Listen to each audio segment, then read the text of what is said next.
Жители Коми стали чаще жаловаться на качество коммунальных услуг. Об этом общественникам рассказала руководитель регионального стройжилтехнадзора Ольга Микушева в рамках «Часа с министром».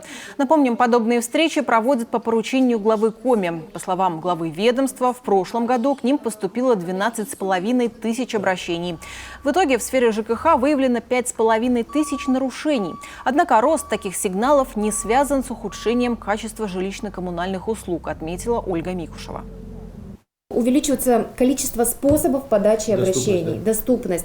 Если ранее жители, там еще 10 лет назад, могли обратиться к нам, только написав письменное обращение, либо придя непосредственно в орган Госжилнадзора, то сейчас достаточно, у нас есть государственная информационная система жилищно-коммунального хозяйства. В прошлом году у нас внедрено мобильное предложение домгосуслуги.ру, где жители имеют возможность, сидя в автомобильном транспорте, писать это сообщение.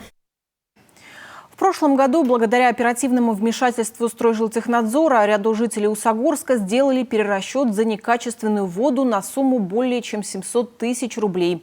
А по остальным жителям выдано предписание на перерасчет еще на 26,5 миллионов рублей. Сделать корректировку за отопление в сторону уменьшения оплаты смогли и в Усинске на общую сумму 20 миллионов рублей.